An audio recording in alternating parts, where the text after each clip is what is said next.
Quando fui demitida da corretora na Faria Lima, meu filho nem fingiu empatia. Ele só perguntou: "E agora? Quem vai pagar meu cartão?" Aquilo doeu mais que o desligamento. Voltei para casa em Perdizes com o estômago embrulhado. Me sentia um peso morto. Mas o que ninguém sabia era que meu tio-avô, falecido há 2 meses, tinha deixado $8 milhões para mim, em sigilo. Decidi não contar a ninguém, nem ao meu filho, que continuava me tratando como lixo. "Vai trabalhar de Uber, mãe?" Ele disse rindo do alto da arrogância de quem nunca suou para ter nada. Os dias passaram e eu o deixei afundar. Quando o aluguel do apartamento dele na Vila Olímpia venceu, ele veio choramingar. Fiquei em silêncio. Apenas observei. Então ele tentou me expor publicamente. Gravou um vídeo me chamando de parasita, mãe tóxica, e postou nas redes. Viralizou. Milhares de desconhecidos me atacando por algo que ele distorceu. O que ele não sabia era que eu tinha provas e segredos, incluindo uma conversa que gravei anos atrás, quando ele me contou que viu o pai dele matar alguém numa viagem ao litoral norte. Essa gravação ficou guardada por anos.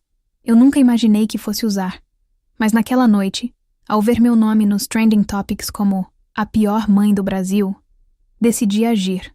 Peguei um táxi e fui até o bar onde ele costumava frequentar, na Rua dos Pinheiros. Fiquei do outro lado da rua, observando, sozinha, esperando o momento certo. Dentro do bar, ele ria com amigos, como se nada tivesse acontecido, como se não tivesse destruído minha reputação com meia dúzia de mentiras bem editadas. Foi quando vi uma mulher se aproximando dele. Morena, salto alto, olhar fixo. Ela parecia conhecer demais meu filho. E tinha algo no bolso do casaco. Algo que reluzia. Uma arma. Meu coração disparou. Não podia ouvir o que diziam, mas o jeito que ela gesticulava. Algo estava errado. Meu filho se levantou bruscamente. Ela o segurou pelo braço. O bar inteiro ficou em silêncio por 1 segundo. Dei a volta pela rua lateral e esperei perto da saída dos fundos. 5 minutos depois, eles saíram, discutindo. Ela apontava o dedo na cara dele. Ele parecia desesperado. E então, ela sacou a arma. Antes que pudesse atirar, um segurança do bar apareceu. Ela escondeu a arma rápido. Ele falou algo e os dois saíram dali, indo em direção à Rua Teodoro Sampaio. Eu os segui de longe. Algo naquela mulher me era familiar. Naquela noite, vasculhei minhas lembranças até que me veio um nome. Priscila, ex-namorada do meu filho. Sumiu misteriosamente há 2 anos, logo após ele ser acusado de desviar dinheiro da startup onde trabalhava. Ninguém soube o que houve com ela, mas eu sabia que ela havia descoberto algo grave. Algo sobre uma morte encoberta por ele e o pai. Ela tinha sumido, e agora estava de volta, armada. Procurando justiça? No dia seguinte, recebi uma mensagem anônima. "Você quer mesmo proteger esse monstro? A herança pode comprar muita coisa, mas não apaga sangue." Anexado, um vídeo. Priscila e meu filho brigando, ela mostrando documentos. Pausei o vídeo. O que ela tinha em mãos era um dossiê. Envolvia lavagem de dinheiro, empresas fantasmas e um corpo encontrado no Guarujá, enterrado sem identificação. O caso estava arquivado, mas ela sabia demais. Era tarde demais para ignorar. Liguei para um contato antigo da Delegacia da Consolação. Alguém que devia favores ao meu ex-marido, antes de ele sumir do país com uma fortuna desviada da empresa. Naquela noite, deixei um envelope anônimo na portaria do prédio do meu filho. Dentro, apenas uma frase. "Ela sabe. E eu também." Com uma cópia da foto do corpo não identificado. Horas depois, ele me ligou em pânico. "O que você quer? Dinheiro? Perdão?" Eu tava com raiva, só isso. Não precisava envolver polícia. E foi aí que percebi. Ele não estava com medo de mim. Estava com medo de ser preso. Eu não respondi. Deixei o silêncio trabalhar por mim. Ele me mandou 8 mensagens seguidas, tentando manipular, ameaçar e, por fim, implorar. "Mãe, por favor, não entrega isso. A Priscila tá louca." Na manhã seguinte, Fui até um café na Faria Lima, pedi um expresso, sentei perto da janela e observei o movimento. Estava tranquila, como quem não carrega segredos. Mas por dentro, meu plano estava só começando. Priscila me mandou uma localização. Um galpão antigo na Mooca. Venha sozinha, ele vai tentar fugir. Levei comigo uma cópia dos documentos que ela tinha e um pequeno gravador escondido no bolso do casaco. Ao chegar, o galpão estava com a porta entreaberta. Entrei devagar. Priscila me esperava ao fundo, perto de uma velha mesa de metal. Sobre ela, fotos, contratos e um laudo da perícia criminal. O corpo era do ex-sócio do meu ex-marido. Ela disse que tinha tudo para acabar com eles, mas precisava de mim. Seu filho herdou o pior do pai. Ele não vai parar até que todos que sabem demais desapareçam, inclusive eu. E ela tremia ao dizer isso. A proposta dela era simples. Ela entregava tudo para a polícia e eu garantia proteção com meus contatos e dinheiro, parte da herança. Uma aliança inesperada, nascida do medo e do desprezo. Concordei, mas exigi uma coisa. Eu mesma entregaria os documentos ao delegado e Priscila sumiria por um tempo. Você vai precisar desaparecer. Ele não pode saber que estamos juntas nisso. No caminho de volta, percebi que estava sendo seguida. Um carro preto, com película escura, colado no meu retrovisor. Reduzi. Acelerou junto. Dobrei 2 esquinas aleatórias em Higienópolis. Continuou atrás. Estacionei em frente a uma farmácia e entrei correndo. Do outro lado da rua, o carro ficou parado por alguns segundos, e então foi embora. Não consegui ver quem estava dentro. Mas no fundo, eu já sabia. Naquela noite, encontrei meu apartamento arrombado. Não levaram nada. Só deixaram um papel sobre minha cama. Você escolheu o lado errado, mãe. Embaixo, o desenho de um caixão. E meu nome escrito dentro dele. Senti o sangue gelar. Eu conhecia aquela letra. Era do meu filho. Ele estava me ameaçando de morte. O mesmo filho que eu carreguei nos braços, que curei da febre aos 5 anos, agora queria me enterrar. Fiquei em silêncio por 3 dias. Apaguei todas as redes sociais, mudei de número e me hospedei num hotel discreto em Santa Cecília. Não podia correr riscos. Se ele invadiu meu lar, era capaz de qualquer coisa. Na manhã do 4º dia, recebi uma ligação da delegacia. O delegado Nogueira queria me encontrar pessoalmente. Eu não havia enviado nada ainda, mas alguém mandou os documentos por mim. Priscila, corri até o endereço que ela me passou antes de sumir. Portão arrombado, vidro quebrado e manchas escuras no chão. No fundo da casa, um celular quebrado e uma correntinha com o nome dela, Pri.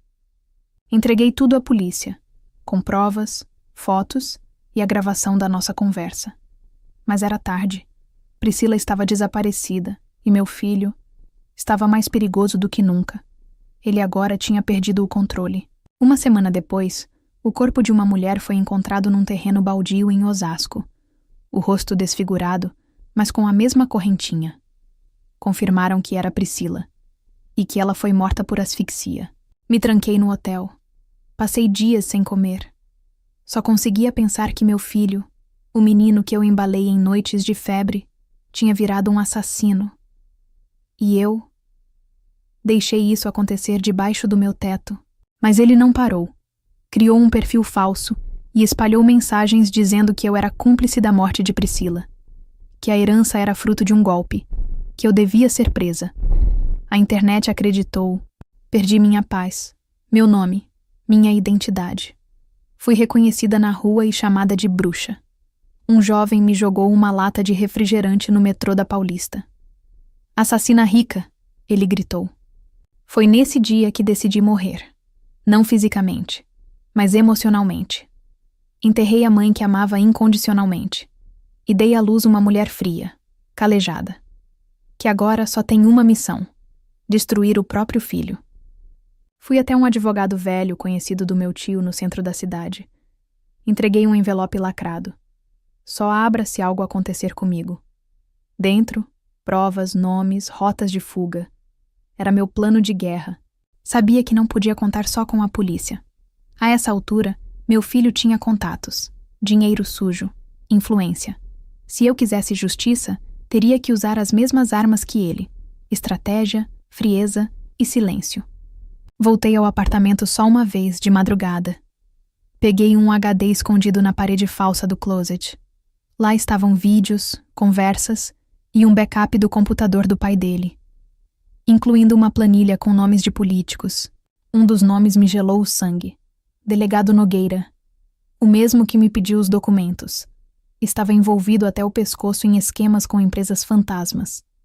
E agora tinha tudo o que precisava para me destruir.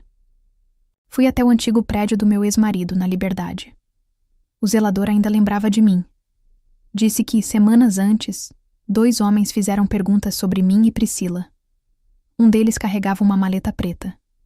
O outro tinha um revólver na cintura. Comecei a juntar tudo, linha por linha. O desvio da startup, o assassinato do sócio, o desaparecimento do meu ex, a morte de Priscila. Meu filho estava no centro de uma rede podre.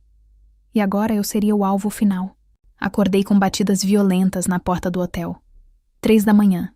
Não atendi. Esperei. Silêncio. Quando olhei pela câmera não havia ninguém, mas havia algo no chão. Um pendrive e uma nota escrita à mão. O próximo corpo é seu. O pendrive tinha um vídeo. De dentro de uma van, 2 pessoas com sacos pretos no porta-malas. Um deles era claramente meu filho. O outro, Nogueira. Sorriam. E a legenda dizia: resolvendo problemas. Enviei tudo para um jornalista investigativo que devia favores ao meu tio, com uma única instrução: publique quando eu desaparecer. Em seguida, mudei minha aparência. Cortei o cabelo, troquei de nome, desapareci. Mas antes, deixei um presente. Um envelope na porta do escritório do meu filho, em plena Faria Lima. Dentro, apenas uma foto. Eu, segurando o pendrive. Atrás, a frase: agora é sua vez de correr. A resposta veio rápido. Uma ligação sem identificação. Só uma frase, com a voz trêmula dele: você não vai parar, né? E então desligou. Pela primeira vez, senti medo. Não dele, mas do que eu me tornei. Montei um esconderijo em um flat em Pinheiros, equipado com câmeras, microfones e um sistema de gravação 24 horas. Me tornei paranoica. Mas estar viva dependia disso. Eu estava em guerra. Nessa noite recebi uma mensagem de um número desconhecido. Um vídeo curto. Era Priscila. Viva. Machucada, amarrada, mas viva. Em um local escuro, sujo, parecia um porão. E uma voz masculina dizia: ou você some, ou ela morre. Tudo mudou. Se Priscila estava viva, ainda havia chance de justiça. Mas também significava que meu filho ultrapassou o limite. Ele não era só corrupto. Ele era um sequestrador. Um torturador. Um monstro. Eu não podia ir à polícia. Não com Nogueira envolvido. Então recorri a uma pessoa que prometi nunca mais procurar. Jéssica. Ex-policial civil, expulsa por encobrir execuções. Agora caçadora de recompensas. Ela me encontrou em um bar discreto na Zona Norte. Disse que o preço seria alto. Quero metade da herança se a gente achar ela viva. Concordei na hora. Era isso ou um enterro sem corpo? Jéssica montou o plano em 48 horas, com drones, rastreamento de IPs, análise de sombra do vídeo. Descobrimos o local. Um imóvel abandonado em Interlagos, que pertencia a uma construtora envolvida com meu ex-marido. Fomos até lá de madrugada. Eu e Jéssica. Armas na cintura. Corações pesados. O portão estava destrancado. O lugar fedido. E o som de gemidos abafados nos guiou. Até uma porta trancada com 3 cadeados. Enquanto Jéssica arrombava a porta, eu rezava em silêncio. Pensava na mãe que fui. E na mulher que sou agora. A porta caiu. Priscila estava lá. Viva. Fraca. Mas viva. Ela chorou ao me ver. E eu não consegui segurar as lágrimas. Jéssica puxou o celular e filmou tudo. Vai precisar disso depois. Pegamos Priscila e saímos sem fazer barulho. Mas quando cruzamos a esquina, um carro preto nos esperava. E quem saiu de dentro foi o delegado Nogueira. Armado, ele apontou a arma para mim. Acabou, madame. Jéssica foi mais rápida. Um tiro certeiro no ombro dele. Ele caiu gritando. Mas antes de apagar, murmurou. Ele sabe onde vocês vão. Já tá esperando. Corremos. Entramos no carro de Jéssica. Priscila mal conseguia respirar. Fomos direto para uma clínica clandestina em Perdizes, onde ela foi atendida sem registro. Mas o tempo estava contra nós. No dia seguinte, a notícia explodiu. Delegado baleado por justiceira ligada à mulher investigada por fraude milionária. Meu rosto estava em todos os sites. Eu era oficialmente uma criminosa agora. Não bastava mais fugir. Agora eu tinha que derrubar tudo de uma vez. Criei um dossiê, com nomes, valores, provas, e escondi em um cofre alugado no centro. A senha, o nome da minha mãe. Entrei em contato com o jornalista. Disse que precisava de uma publicação em massa, com todos os dados, em troca de uma única entrevista. Ele topou, e marcou para o dia seguinte, às 19 horas. Mas antes, eu tinha um encontro, com meu filho. Mandei uma mensagem anônima. Apareça na cobertura do pai, sozinho. Ou o mundo inteiro vai descobrir o que você fez com Priscila. Ele respondeu em 2 minutos. Estarei lá. Fui antes. Me escondi na sala de vigilância do prédio. Vi quando ele chegou, desarmado, nervoso e chorando. Esperei. E então entrei. Ele me viu. Ficou pálido. Você quer me destruir, mãe? Não. Quero que você saiba quem eu sou. E você? De onde está nos assistindo? Comenta aí o nome da sua cidade ou país. Vamos ver até onde essa história chega. Contei tudo. Que sabia dos crimes, da morte do sócio, da chantagem, do envolvimento com Nogueira, do sequestro da Priscila. E que tudo estava com um jornalista, pronto para ir ao ar. Ele caiu de joelhos. Eu só queria ser visto. Sempre fui o plano B do papai. Eu não conseguia odiar aquele menino, mas também não podia perdoar. Você virou um assassino por vaidade. Isso tem consequência. Quando saí do prédio, vi a polícia chegando. Ele mesmo ligou. Confessou tudo. Foi preso ali mesmo, na frente do prédio, com a cidade assistindo ao vivo pela TV. Eu só olhei para a câmera e sorri. Fui direto para a entrevista. O jornalista me esperava em uma casa discreta na Vila Mariana. Microfones, câmeras, tudo pronto. Pode falar tudo sem cortes. Respirei fundo. E comecei. Falei por 47 minutos. Contei tudo. Do desprezo do meu filho, aos 8 milhões, aos crimes. No fim, olhei para a câmera e disse: me subestimaram. Agora lidem com isso. A gravação foi ao ar na mesma noite.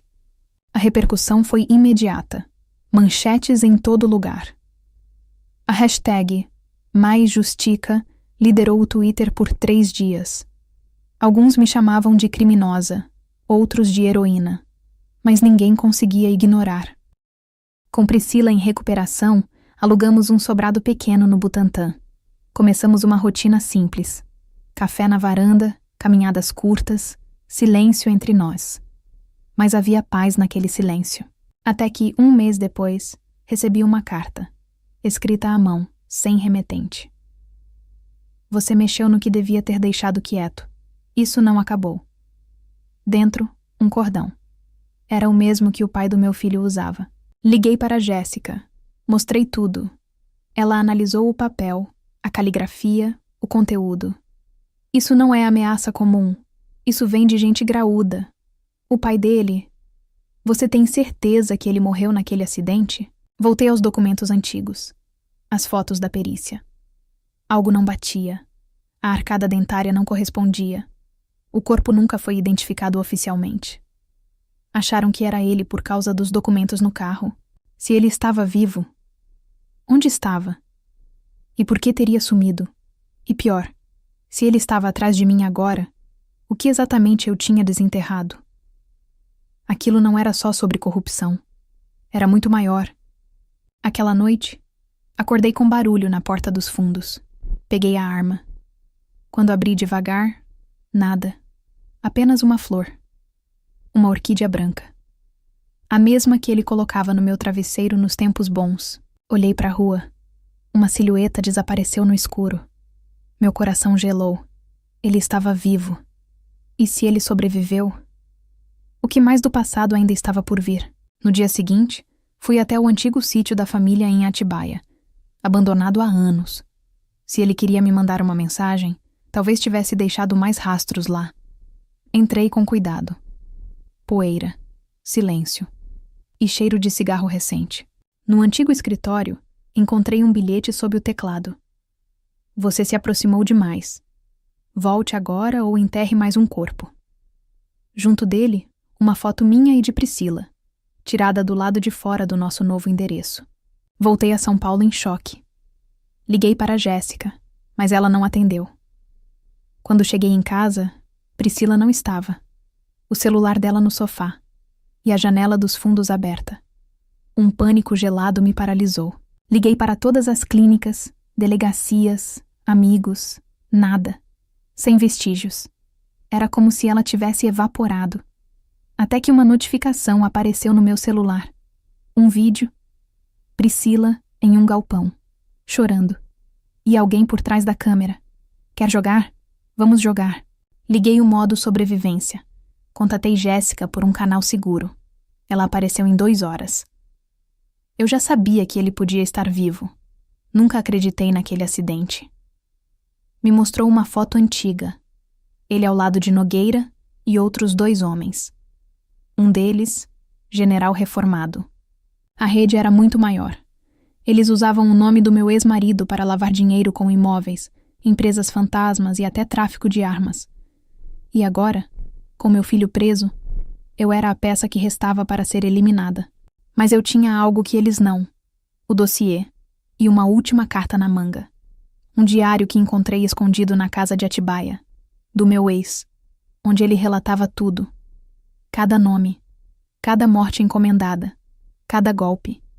Entregamos cópias para 2 jornalistas e um contato de Jéssica dentro do Ministério Público. Se eu sumir, soltem tudo. O plano era simples. Ou resgatávamos Priscila, ou derrubávamos o império inteiro com ela. Marcamos o encontro. Um galpão na Muca, onde diziam que Priscila estaria. Fui sozinha. Armadilha, claro. Mas eles não contavam com drones, atiradores ocultos e o rastreamento que Jéssica havia montado. Quando entrei, vi meu ex-marido. Vivo, mais velho, mais cruel. E Priscila, amarrada no chão. Ele sorriu. Você achou que podia nos vencer? Respondi encarando. Eu não, mas a verdade pode. E então, as luzes se apagaram. O som do barulho de disparos ecoou pela sala. Eu caí no chão, sem saber se era minha vez. Mas quando a luz se acendeu de novo, vi Jéssica. Ela havia armado tudo. O plano estava em andamento. Meu ex-marido tentou fugir. Mas a polícia já estava lá. Nogueira também foi preso, junto com os capangas. Mas o pior ainda estava por vir. A última carta do diário estava em minhas mãos, e a verdade sobre o que eles fizeram com minha família estava prestes a ser revelada. Na prisão, ele me enviou uma carta. Achei que tinha vencido. Você não tem ideia de quem está lidando. Jéssica olhou para mim. Ele está mentindo. O que ele não sabe é que a justiça já foi feita. E a verdade vai destruir tudo. Com as provas, o Ministério Público iniciou a maior investigação de corrupção e assassinatos já feita no país. Cada fio de cabelo, cada movimento deles, agora estava exposto. O império deles estava ruindo. Mas mesmo com o peso da vitória, algo dentro de mim não estava em paz. Perdi tanto. Meu filho, o homem que eu amava, a segurança que tive. O que eu reconstruí? Apenas a dor. E um vazio que não se preenche com vingança. Priscila se recuperou. Mas a pressão sobre nós 2 não cessava. O legado de destruição dos homens que destruíram nossas vidas continuava a nos assombrar. Eles não tinham mais poder. Mas seus fantasmas estavam vivos dentro de nós. No entanto, comecei a reconstruir. construí um negócio, uma vida sem sombra dos meus erros. Até que, em uma noite de reflexão, olhei para o futuro. E pela primeira vez pensei: eu posso ser livre. E foi assim. Com o fim do império, com o poder da verdade, fomos reconstruindo nossas vidas. O que ficou para trás não poderia ser apagado. Mas a dor, finalmente, foi superada. Eu sabia que a batalha contra os monstros do passado era apenas o começo. Mas pela primeira vez em muito tempo, sentia que minha vida, finalmente, estava em minhas mãos. Sem mais mentiras.